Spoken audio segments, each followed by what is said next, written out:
This is firefighter John Bell, sharing his close call story. My name is John Bell. I'm a second-generation firefighter and a proud career firefighter in the city of Charlottetown, my hometown. I'm very grateful for the chance to be able to speak to you all today. Thank you for the IAFF and the Atlantic for caring enough for asking and giving me the chance to share this story. October 30th, 2024, at 7 p.m., my two partners and I were washing a truck at the bays when the alarm sounds. It's an apartment building on fire with people inside. The three of us arrive on scene to a building with smoke billowing out the doors and windows. People are outside crying and screaming for help, telling us that there's people inside. My partner and I, we gear up, mask on, air on, tools in hand, we approach the front door. We meet a lady standing at the door telling us, through her coughs, that there's someone down the hall to the right. Through the smoke, I can still see down the hallway. Our hose isn't ready, we have no backup, but we can save precious seconds by quickly going inside to see if we can get to her. If we can, it's a quick in and out, quick rescue. If we can't, we simply withdraw to grab our hose and go in to do a more thorough search. There's an old firefighting saying that says, risk a little to save a little, risk a lot to save a lot. It's in our blood, it's in our DNA, it's who we are. Without hesitation, we risked a lot to save a lot and went inside. I turned the corner at the end of the hall where the apartment door is directly in front of me. I attempted to open the door a couple of times, but it kept recoiling back towards me, as if there was something behind it. That's when I heard the sound that I'll never forget. A deep, faint, gurgling, moaning sound. It's the person that we're here to help, the person we're there to save. So I forced the door open to find a lady laying behind the door. She's burnt, she's limp, but she's still breathing. We have a chance. We have to get her out now. Why? Apart from the obvious injuries that she sustained, we've just unknowingly accessed the fire room and have filled it with a breath of fresh oxygen. Visibility drops to zero almost immediately. The heat is increasing, and unfortunately for us, somehow the front entrance of the building that we've propped open is now closed, leaving us with no visible path out.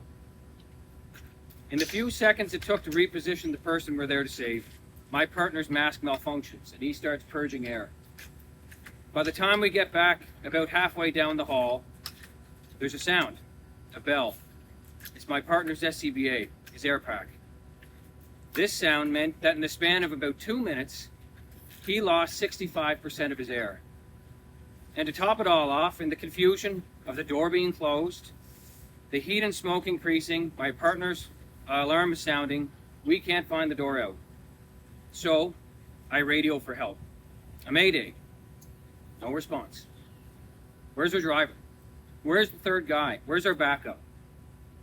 While all this is happening, our brother on the outside, it's his job to get us water.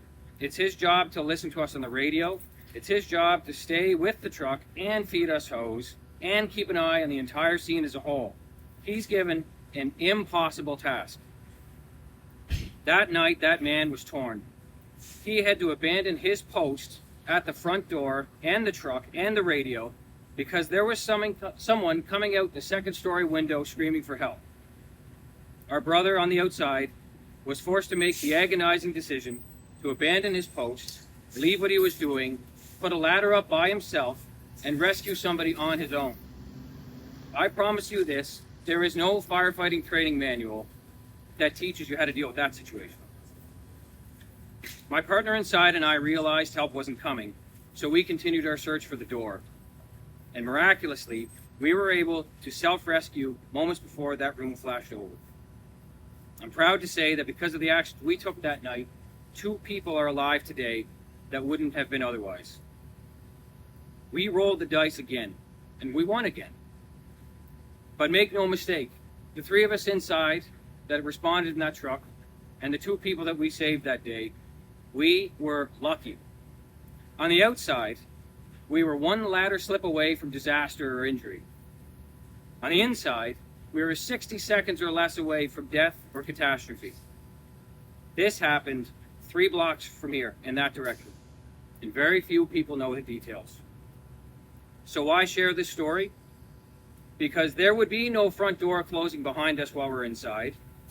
There would be no impossible choice for our driver to either stay with his men or rescue a man from the second-story window. There would be no unanswered radio transmission. There would be no stress, no tears shed, no shame felt for the chaos that we endured and the aftermath if we had just one more firefighter on the truck that night. 4 firefighters for our safety, 4 firefighters for your safety. Thank you.